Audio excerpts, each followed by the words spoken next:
विश्वाला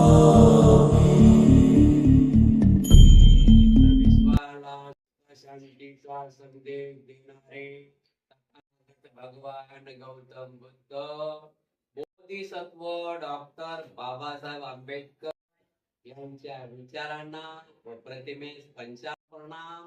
नालंदा बुद्ध विहार, विष्णुनगर, दिघा, नवी मुंबई या ठिकाणी आषाढ पौर्णिमा ते अश्विनी पौर्णिमा या 3 महिन्याच्या वर्षावास कालावधीमध्ये मिलिंद प्रश्न या पवित्र ग्रंथाचे वाचन रोजीना ठीक 8 ते 9:30 वाजेपर्यंत होत आहे.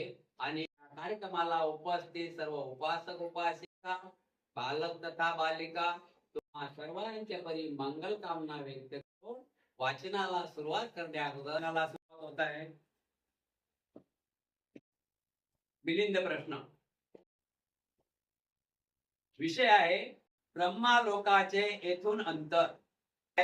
ब्रह्मलोकाचे अंतर किती, म्हणजे इथून ब्रह्मलोक ब्रह्म किती इथून ब्रह्मलोक किती अंतरावर आहे. त्यावर कवी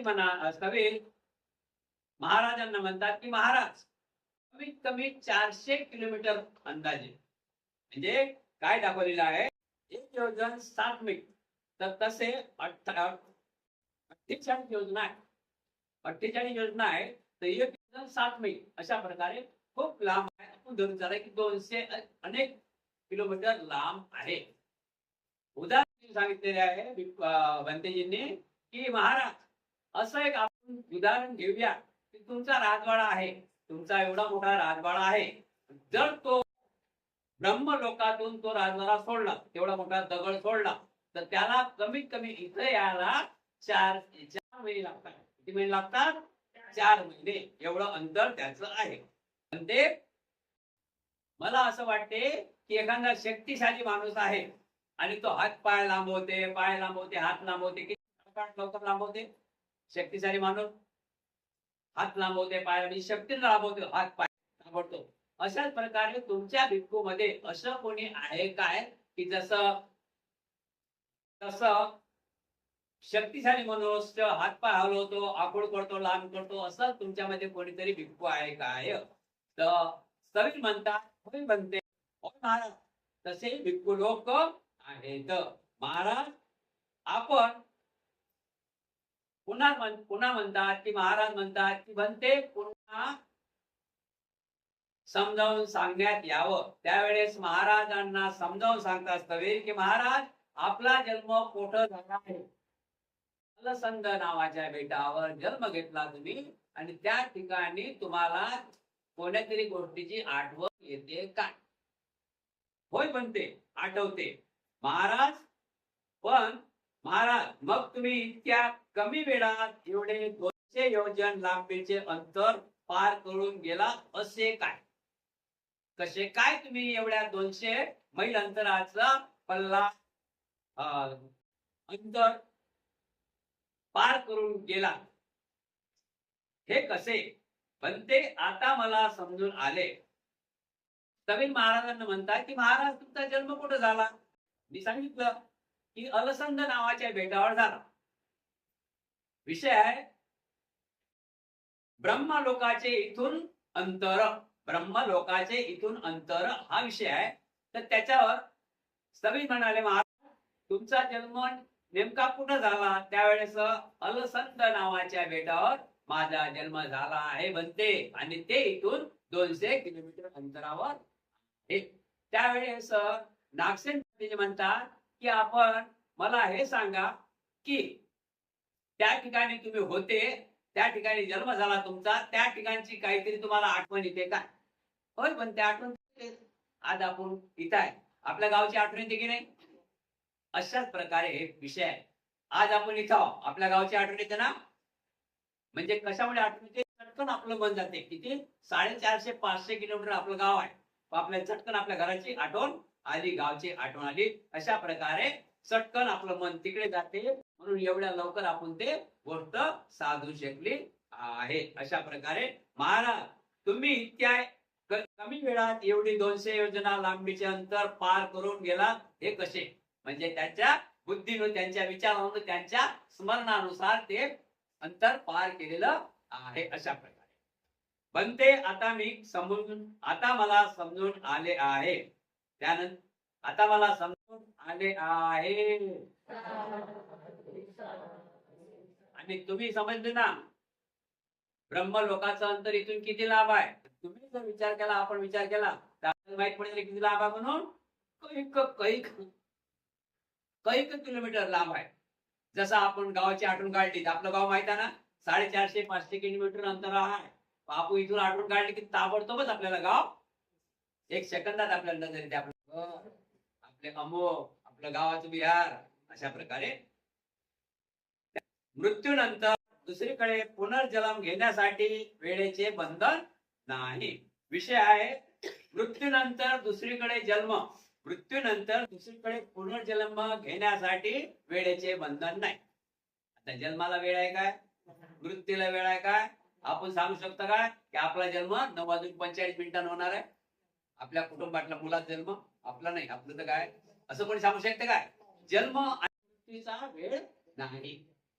जन्म आणि मृत्यूबद्दल कोणी बोलणार, कोणी सांगू शकणार नाही की आता माझ्या घरामध्ये जन्माला येणारा बाळ हा 9:45 असं कोणी सांगू शकणार नाही. तर प्रश्न आहे मृत्यूनंतर दुसरीकडे पुनर्जन्म घेण्यासाठी वेळेचे बंधन नाही.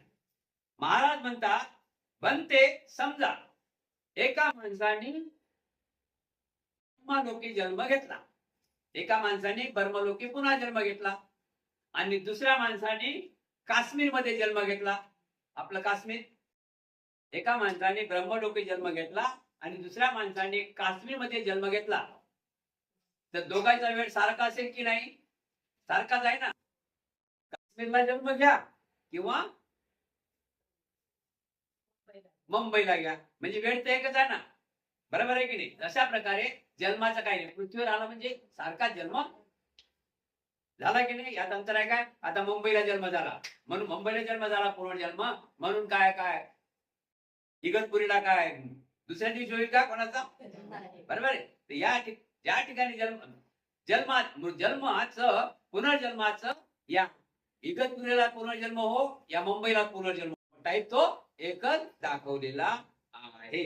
याप्रमाणे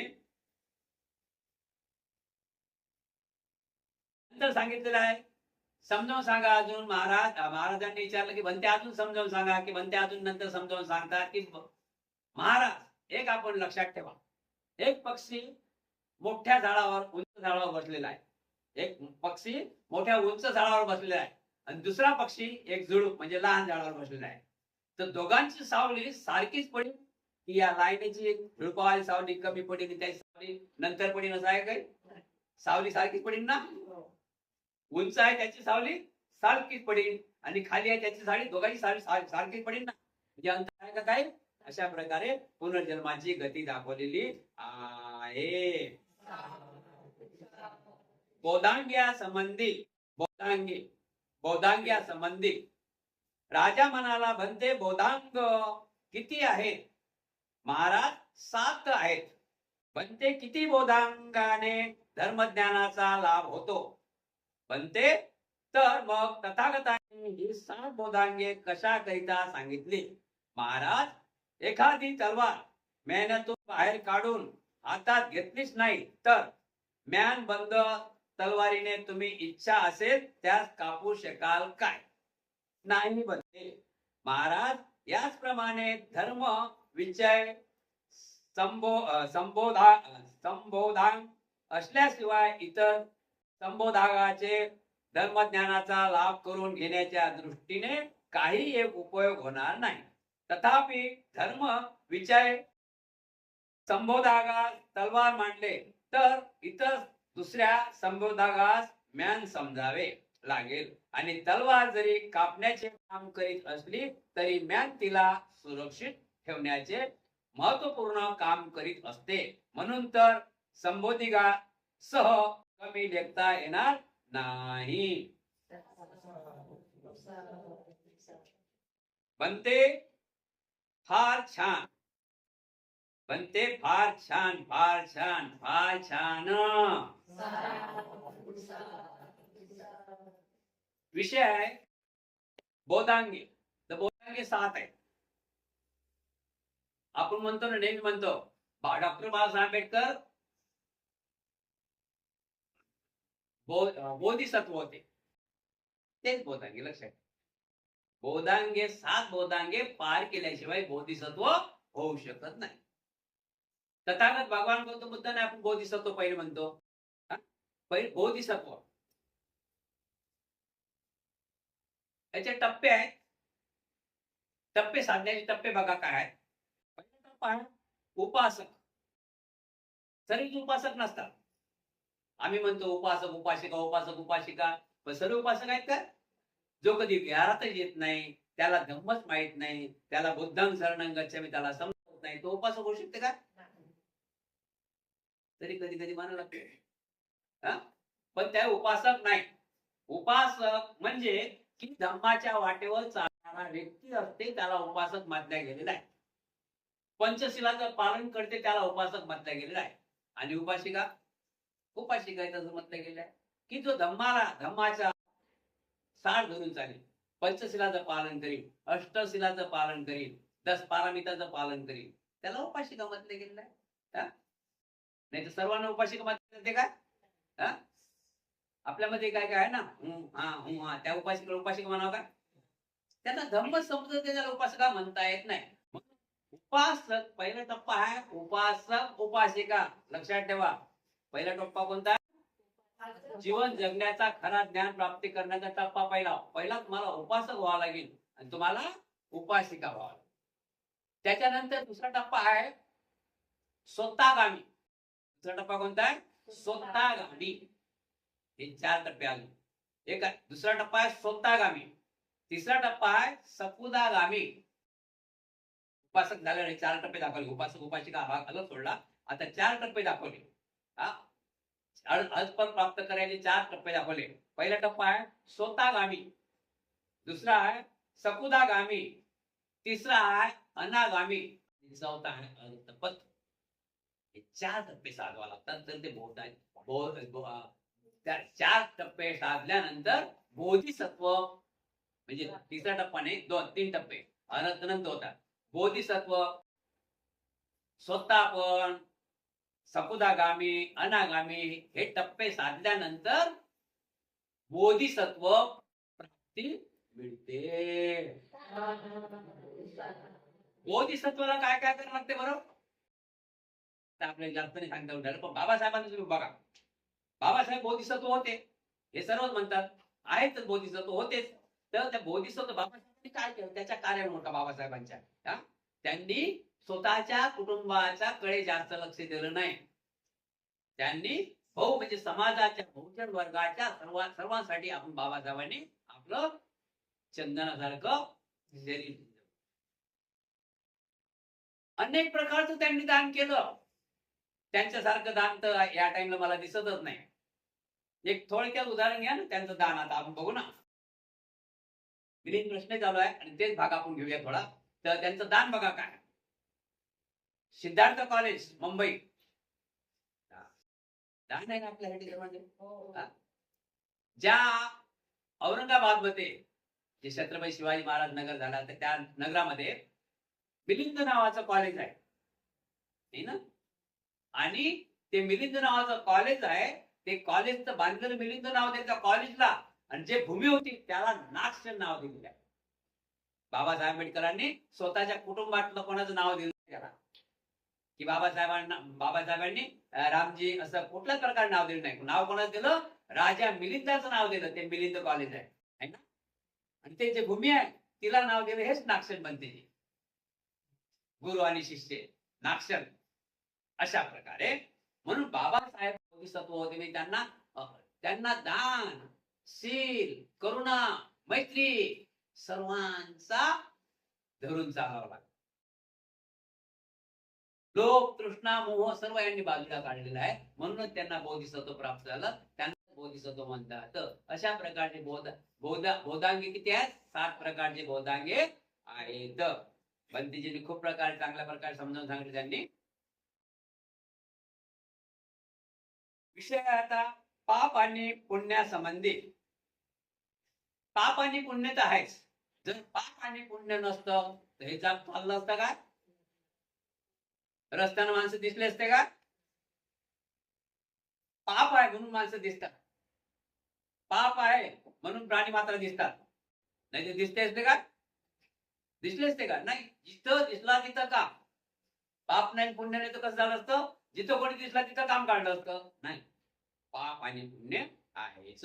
पाप आणि पुण्यासंबंधी राजा म्हणाला, ते पाप आणि पुण्य या दोहात अधिक चांगले कोणते आहे? पण ते पाप म्हणता तुम्ही, पुण्य म्हणता, या दोघांमध्ये चांगलं कोण आहे? पाप चांगला आहे, पुण्य चांगलं आहे? महाराज, पुण्य चांगले आहे, हे अधिक आहे. पुण्य चांगलं आहे ना, पाप वाईट आहे. ते कसे काय बरे? महाराज, पाप वाईट कर्म करण्यास अतिशय पश्चाताप होतो. पाप म्हणजे वाईट कर्म करण्यास, पाप करतो आपण तर पापामध्ये वाईट कर्म होतात ना. वाईट कर्म केल्यानंतर किती आपल्याला पश्चाताप होते? खूप पश्चाताप होते. माणूस रागाच्या भरात तर करते, पण नंतर पश्चाताप होते. आणि ते आपल्या हातून दुष्ट कृत्य घडते असे कबूल करतात, म्हणून पापाची वाढ होते. म्हणून पापाची वाढ होत नाही. परंतु पुण्यकर्म करणारा पश्चाताप करण्याची पाळी येत नाही. कसल्याही प्रकारे त्यास पश्चाताप करावा लागत नसल्यामुळे तो प्रमादित होतात. प्रमादित झाल्यामुळे प्रीती उत्पन्न होते. प्रीतीचा लाभ झालेला मनुष्यास एक प्रकारची शांती मिळते. शांतीमुळे निष्पापमनाचे सुख प्राप्त होते. सुख लाभने चित्त स्थिर होऊन समाधी चिंतन मग्न होते. समाधीने स्थिर चिंताची एकाग्रता साधून यथार्थ ज्ञानाचा लाभ होतो. याप्रमाणे महाराज पुण्याची वृद्धी होते. महाराज, एखाद्या लंगडा किंवा पांगड्या माणसाने भगवान बुद्धांना श्रद्धापूर्वक जर एक मुठभर कमळ फुले अर्पण केले तर तो निदान 92 कल्पेपर्यंत तरी दुर्गतीस जाणार नाही. महाराज म्हणूनच म्हटले आहे की पापापेक्षा पुण्य हेच अधिक आहे. पण ते आपण चांगल्या प्रकारे समजावून सांगितलेलं आहे. विषय आहे पाप आणि पुण्य. पाप आणि पुण्यासमय. तर पाप पाप केलं, कोणतंही पाप करा, पाप अकुशल कर्म कोणतंही करा, तर त्याला पश्चाताप होते. पाप केल्यानं पश्चाताप होते आणि पुण्य केल्यानं पश्चाताप होते का? आता आपण आपल्या ताटात 4 चपात्या पाहिजे, पण आपल्या ताटात 2च चपात्या आहेत आणि त्यात एखादा भिक्षुक आला बाहेर, तर आपण त्यातला एक चपाती देतो, त्याला आनंद वाटते की दुःख वाटते? आनंद वाटते. आपलं मन प्रसन्नित होते. आपलं नूर पण बदलते. दानामुळे काय नूर पण बदलते. आनंदी नूर, आनंदी मन आणि अकुशल मन. कुशल मन आणि अकुशल मन फरक आहे की नाही? तर एवढं दानात पावळा. दानामुळे आपल्याला बुद्धी वाढते. दानामुळे आपल्याला आरोग्य लाभ होते. दानामुळे आपल्या कुटुंबात कुठल्याच प्रकारची, दानामुळे आपल्या कुटुंबामध्ये कुठल्याच प्रकारची हानी होत नाही. उदाहरण घेऊया, दवाखाना पण होत नाही. समजे, दवाखाना पण होतो. आणि जो इकडे दान देत नाही, दानाचा अनेक प्रकार आहे.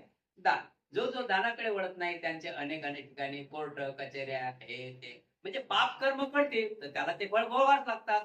पाप कर्म केले नाही तर फळ भोगायला लागतात काय?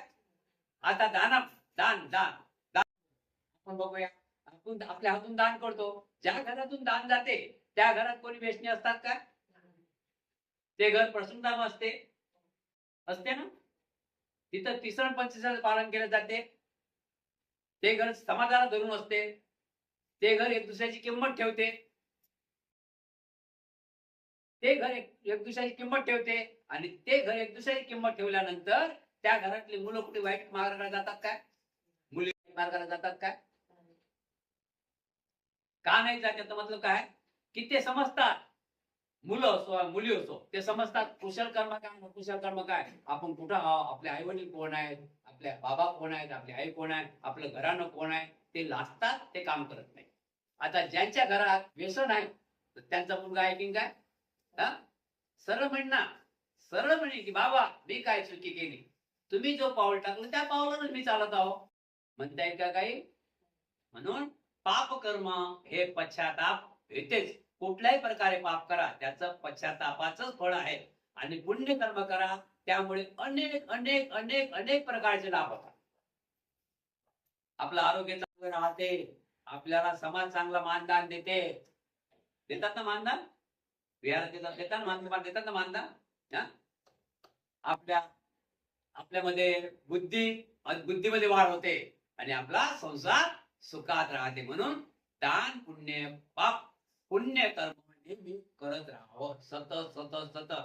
तथागत बनते महाराजांना सांगतात की महाराज पुण्यकर्म बघा काय, पुण्यकर्म बघा कसं होते की एका माणसाने 92 कल्पतरी दुष्कर्म केले.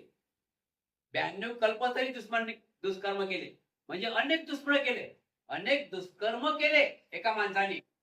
पण त्याच्या काय म्हणत आली एक दिवस की तथागत भगवान गौतम बुद्ध त्याला कुठेतरी दिसले. त्यांनी एक कमळाचं फुल दिलं बुद्धांना त्या काय केलं, त्यांना कमळाचं फुल दिलं. त्या कमळाच्या फुलाने त्यांचं कैक पुण्य त्यांना कैपट पुण्य त्यांना लाभ झालं. म्हणून पुण्य करत राहा, पाप करत राहा, पाप करता करता करता करता पुण्य पाप करता करता करता पापाचा भांडा लवकर भरते आणि पुण्य करता करता पुण्याचं भांड लवकर भरते. म्हणून कळत न कळत सकाळपासून संध्याकाळपर्यंत आपण पुण्य. कोणतं पुण्य केलं पाहिजे? काय रोज भोजनदान वाटलं पाहिजे का? रोज लोकांना भोजनदान वाटलं असं वाटतं काय पुण्य? नाही.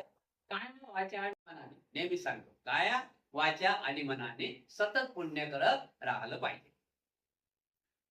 दुसरा विषय आहे अधिक पाप कोणते, सहेतुक की अहेतुक?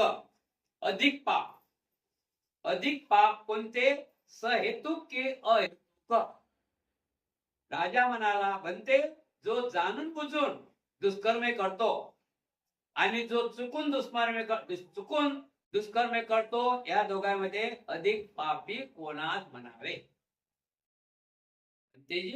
जो जाणून बुजून, म्हणजे आता तुम्हाला सील माहित आहे पंचशील, पंचशीलाचं माहित असून जर तुम्ही उल्लंघन करसाल आणि ज्याला माहित नाही पंचशील, हा, त्यानं दुष्कर्म केलं आणि तुम्ही दुष्कर्म केलं तर गुन्हेगार कोण आहे? ज्यांना माहित नाही तो गुन्हेगार होईल, ज्यांना माहितच नाही तो गुन्हेगार होईल का लवकर?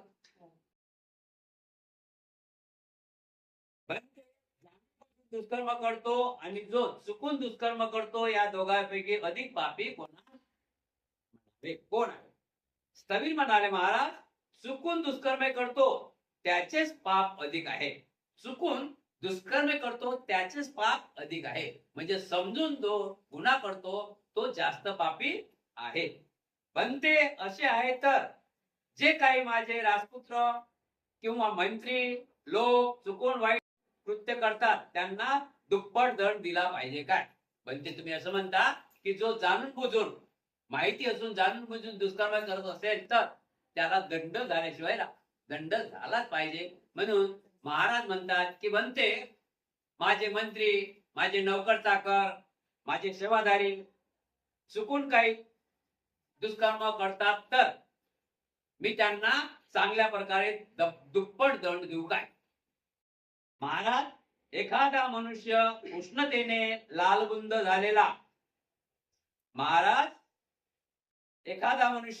उष्णतेने लालबुंद झालेला लोखंडाचा एक तल्प गोळा जाणून बुजून हातात पकडतो आणि दुसरा एखादा मनुष्य त्या तप्त गोळ्याबद्दल काही माहिती नसताना चुकून हातात पकडतो, तेव्हा ज्याला त्या गोळ्याची माहिती असूनही हातात पकडतो व दुसऱ्याला काहीच माहिती नसल्यामुळे चुकून पकडतो, तेव्हा या दोघांपैकी अधिक भाजून कोण निघेल? बनते जो अंजानपणाने हातात पकडतो तोच अधिक भाजून निघेल.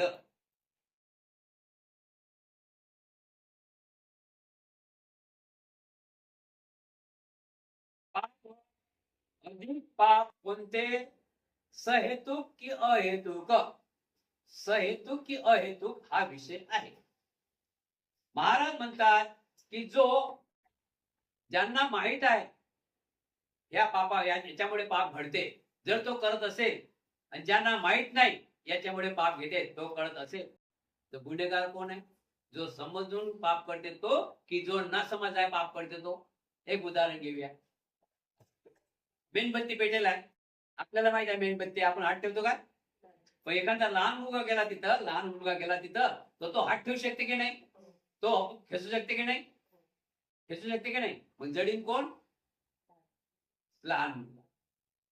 खेचू शकते ना तो? लक्षात ठेव, जडीन तो लहान मुलगा. जो अंजानपणे हातात पकडतो तोच अधिक नाही, जडीन तो लहान मुलगा. लहान मुलगा तर जडीनच. लक्ष डबल चुकला. मास्तरी म्हणाले चुकून दुष्कर्म करतो त्याला पाप अधिक आहे. जो चुकून दुष्कर्म करतो त्याला पाप अधिक आहे.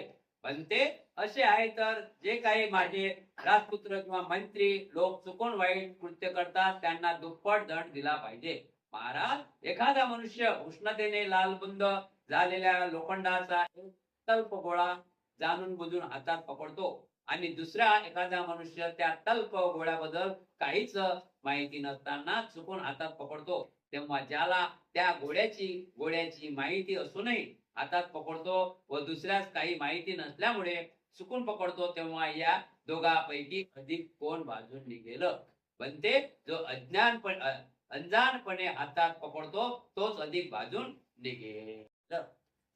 म्हणजे तो ज्याला माहित असून तो पकडते तर बाजून निघालच ना. ज्याला माहित आहे तो पकडते. एक लाल गोळ दाखवला लोखंडाचा लाल गोळा, म्हणजे आपल्याकडे मेणबत्ती धरा नका. आता मेणबत्ती आपल्याला माहिती आहे तरी आपण त्या हातावर धरू, आपण बाजू की नाही? आणि ज्याला माहित नाही तो तर पटकन सोडून नये, त्याचा कमी आहे पाप, याचं जास्त पाप आहे, कारण की याला माहिती असून सुद्धा तो ते काम करत आहे. महाराज, अगदी याचप्रमाणे जो कोण दुष्कर्म करतो त्याला अधिक पाप लागते. अधिक पाप लागते. विषय समजला ना? जो समजून ते गोष्ट करत असेल वाईट तर त्याला जास्त पाप लागते, आणि ज्याला समजतच नाही, लहान बाळकासारखं, लहान मुलासारखं, तो जर अंजानपणे त्याच्या हातून काही चूक झाली तर त्याला समज नाही म्हणून झाली. बरोबर आहे की नाही? विषय आहे सशरीर देवलोकांचे भ्रमण. सशरीर देवलोकांचे भ्रमण विषय लक्षात ठेवजा. सशरीर देवलोकांचे भ्रमण. राजा म्हणाला, बनते आपल्या याच शरीराने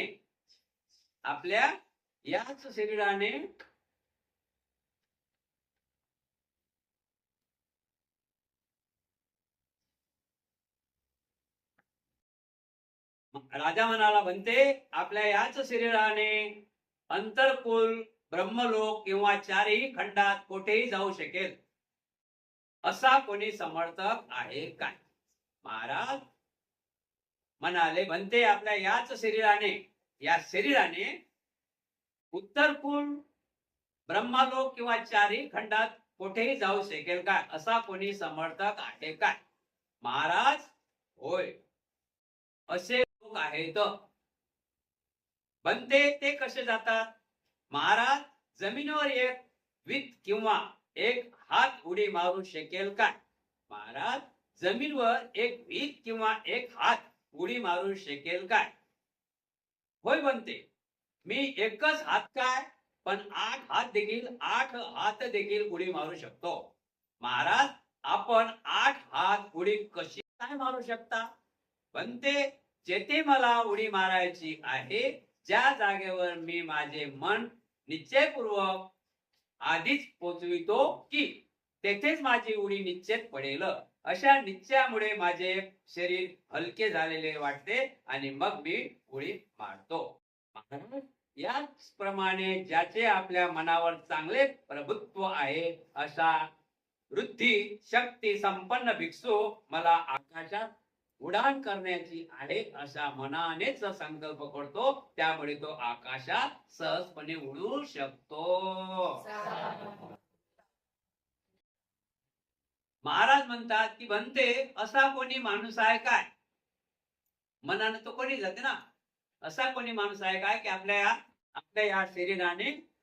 या शरीराने ब्रह्मलोकात पोहोचू शकतो? बनते म्हणतात होय पोहोचू शकतो. तर महाराज म्हणतात कसे काय? ते कसे काय ब्रह्मलोकात पोहोचू शकतील भिक्खू? तर त्यावेळेस महाराजांना सांगतात तवी की महाराज असं कोणी आहे काय की तुम्ही हा काय एक हित आणि 8 हात, एक हित आणि 8 हात अशी उडी मारू शकता काय? नाही. एक हित आणि 8 हात अशी कोणी उडी मारू शकता का? महाराज म्हणतात बनते ते तर काय एक हित 8 हात ते तर काय मी त्याच्यापेक्षा म्हणजे उडी मी मारू शकतो. एक हित तर काय 8 हात मी उडी मारू शकतो. त्यावेळेस बनते म्हणतात की ते कशा प्रकारे तुम्ही उडी मारू शकता? 8 हात उडी तुम्ही कशा प्रकारे मारू शकता? त्यावेळेस महाराज म्हणतात की बनते मी एक निश्चय करतो. मला माहित आहे ना इथून 8 फूट मला उडी मारायची आहे.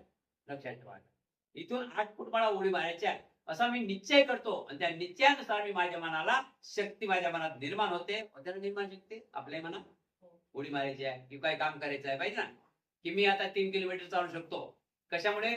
आपल्याला माहित आहे ना शक्ती वाढते ना की मी चालू शकतो. अशा प्रकारे राजा म्हणतात की मी 8 फूट उदाहरण घेऊ बरं आपण 8 हात म्हणजे असं 8 हात उडी मारू शकतो. कवी म्हणतात की असं कसं?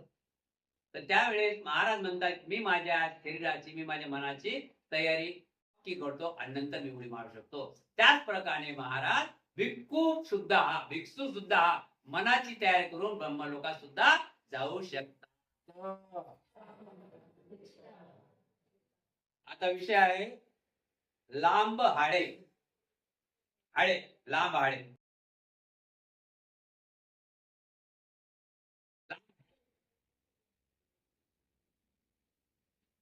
राजा म्हणाला बनते 100 योजन लांब हाडे आहेत. बनते 100 योजन लांब हाडे आहेत. हाडे समज ना हाडे कधी पटकन समजत नाही ना. राजा म्हणाला बनते 100 योजन लांब हाडे आहेत असे तुम्ही लोक म्हणता, परंतु एवढे लांब तर वृक्ष देखील नसतात, तेव्हा हाडे कशी बरे असू शकतील? बनते तुम्ही लोक म्हणतात की 100 यवन लांब हड्डे आहेत. असं कसं होऊ शकते? 100 यवन हड्ड्यात झाड पण तेवढं उंच नाही तर तुमच्या हड्ड्या कशा होऊ शकतात?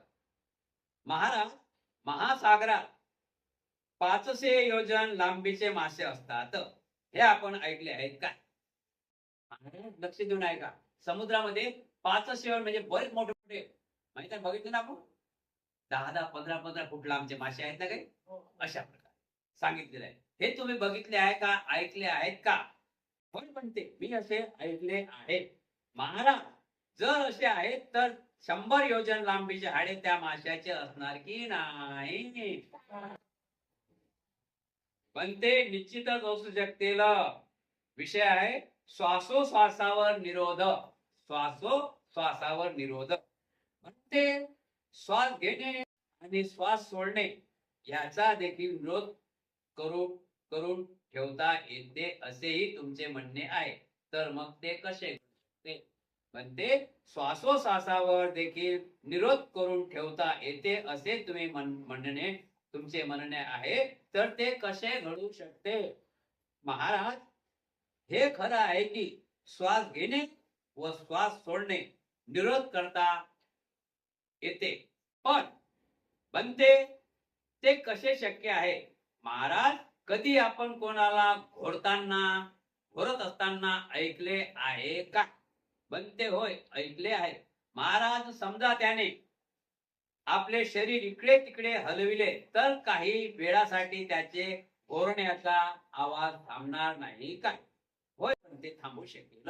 महाराज ज्या अर्थी त्याच्या कायेवर, चित्तावर, शिलावर आणि प्रज्ञेवर ताबा नाही असा मनुष्य घोरत असतो, हात पाय आखूड करत असतो, मोडत असतो, त्याचे धोरणे थांबवू शकते, तर त्याच्या कायेवर, चित्तावर, शिलावर आणि प्रज्ञेवर परिपूर्ण ताबा आहे अशा भिक्खूंचा चौथ्या ध्यानात पोचल्यानंतर श्वासोश्वासाच्या निरोध, तर या आश्चर्य मांडण्याचे काय आहे. बनते आपण खूप अगदी सुसंगत असेच कथन केले आहे. श्वासोश्वासावर निमंत्रण, श्वासोश्वासाचा विरोध, निरोध म्हणजे श्वास आपण रोखून ठेवतो, श्वास आपण रोखून ठेवतो, निरोध. तर बनते म्हणतात श्वास घेणे आणि श्वास सोडणे याचा देखील निरोध करून ठेवता येते. श्वास घेणे आणि श्वास सोडणे याचा देखील निरोध घेऊन ठेवता येते. महाराज असे कसे, महाराज म्हणतात असे कसे, तर त्यावेळेस तरी म्हणतात की महाराज तुम्ही असा कोणी माणूस झोपेत घोरते, देते ना आवाज, असा कोणी माणूस पाहला का की जो झोपेत घोरते, असं ऐकलं आहे काय. होय बनते, मी ऐकलं आहे. महाराज समजा जर त्याने आपले शरीर इकडे तिकडे हलवले तर काही वेळासाठी त्याचा घोरण्याचा आवाज थांबणार की नाही. जो घोरते घोरते घोरते घोरते घोरते अर्ध शरीर इकडे तिकडे हललं तर त्याचा आवाज थांबते. होय बनते, थांबू शकते. महाराज ज्या अर्थी ज्याच्या कायेवर, चित्तावर, शिलावर आणि प्रज्ञेवर ताबा नाही असा मनुष्य घोरत असतो.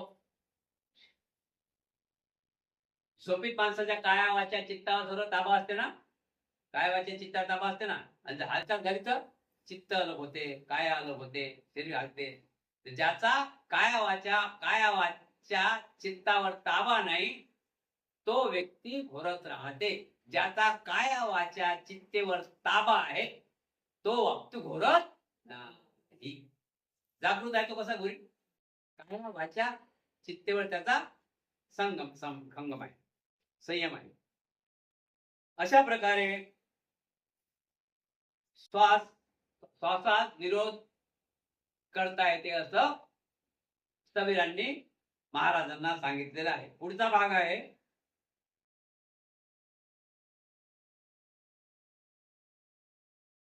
समुद्र नाव का पडले. समुद्र हे नाव का पडले. राजा म्हणाला बनते सर्वच लोक समुद्र असे म्हणतात तेव्हा त्या पाण्याच्या साठ्याचे नाव समुद्र असे का पडले. समुद्र नाव का पडले. राजा म्हणाला बनते सर्वच लोक समुद्र असे म्हणतात तेव्हा त्या पाण्याच्या साठ्याचे नाव समुद्र असे का पडले. सर्व लोक समुद्र म्हणतात, मग त्या समुद्रात पाणी आहे, साठा आहे, त्यामुळे समुद्र म्हणतात काय, त्याचं नाव का पडले. महाराज यात अर्थ उदक म्हणजे पाणी व अर्ध मीठ असे साम्य असल्यामुळे त्याचे नाव समुद्र असे पडले आहे. महाराज त्यामध्ये पाण्याचा साठा नसून अर्ध पाणी आणि अर्ध निमक, अर्ध पाणी आणि अर्ध नमक आहे म्हणून तो समुद्र खारट आहे म्हणून त्याला समुद्र म्हटला गेलेला आहे. ते आपण बरोबर सांगितलेले आहे. संपूर्ण समुद्राचे पाणी खारट का. कुठेतरी चांगलं पाणी पाहिजे ना, एवढं मोठं समुद्र आहे तर समुद्राचे पाणी खारट का. राजा म्हणाला बनते सर्वच समुद्राचे पाणी अगदी एकरस म्हणजे खारट असते ते कसे का आहे. सर्व समुद्राचे पाणी खारट का असते हे कसे काय आहे असे महाराजांनी प्रश्न केलेला आहे. त्यावर सवीर म्हणतात महाराज समुद्राचे पाणी कितीतरी काळापासून एकाच ठिकाणी जमलेले आहे त्यामुळे ते एकरस खारट आहे. महाराज ते पाणी, नदीचं पाणी समुद्रात जाते, नाल्याचं पाणी नदीत जाते, नदीचं पाणी समुद्रात जाते आणि समुद्राचं पाणी ऐकलं का कुठे जाते, दादरच्या चैत्यभूमीपर्यंत येते, पाणी लागते परत वापस जाते म्हणून ते खारट आहे. बरोबर आहे की नाही. ते समुद्रातलं पाणी वाहते का कुठं, आपण पहिला विषय झाला 5 नद्याचा. हा? समुद्र महान का? समुद्राचा अंत नाही, समुद्र महान आपला विषय झाला ना. 5 नद्या त्याला मिळाल्या, मोठ्या मोठ्या, गंगा, यमुना, सरस्वती, अमुक ढमुक जे काय 5 नद्या आहेत त्यांना मिळाल्या आणि त्या समुद्रात गेल्या. तर समुद्र कमी होत नाही त्याची लेवल आणि वाढतही नाही, तो ठाम आहे. अशा प्रकारे समुद्रातलं पाणी म्हणजे कैक वर्षानुवर्ष एकच राहते, एका ठिकाणी राहते, म्हणून तो खारट आहे. दुसरा विषय आहे सूक्ष्म धर्म. सूक्ष्म धर्म.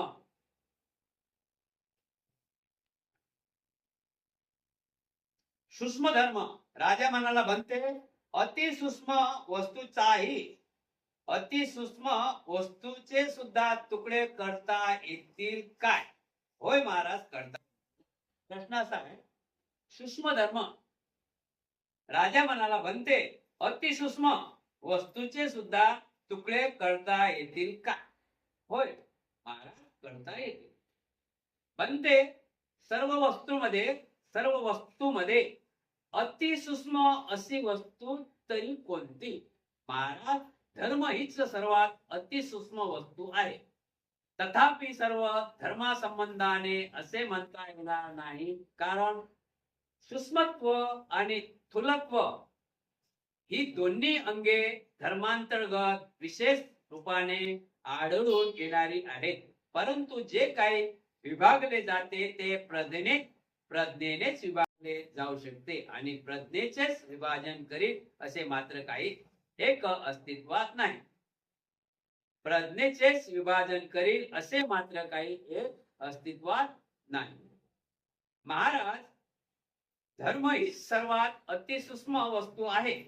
तथापि सर्व धर्म संबंधाने असे म्हणता येणार नाही, कारण सूक्ष्म धर्म आणि स्थूलत्व ही दोन्ही अंगे धर्माग्रत विशेष रूपाने आढळून येणारी आहे. परंतु जे काही विभागले जाते ते प्रज्ञेनेच विभागले जाऊ शकते आणि प्रज्ञेचेच विभाजन करीत असे मात्र काही एकही अस्तित्वात नाही. पण ते खूप छान प्रकारे समजावून सांगितलेलं आहे. उद्याचा विषय आहे विज्ञान, प्रज्ञा आणि जीव. विज्ञान, प्रज्ञा आणि जीव म्हणजे आत्मा. उद्याचा विषय आहे सूक्ष्म धर्म. अतिसूक्ष्म वस्तू ते तुकडे. महाराज म्हणतात अतिसूक्ष्म वस्तूचे म्हणजे ते दिसणार नाही त्याचे आपण तुकडे करू शकतो. काय अतिसूक्ष्म? तर महाराज म्हणतात त्याची तुकडे करू शकता काय? कबीरांनी चांगल्या प्रकारे सांगितले की असे सूक्ष्माचेही तुकडे करू शकतो, म्हणजे धम्म प्रज्ञेच्या माध्यमातून आपण त्याचा निरीक्षण करू शकतो.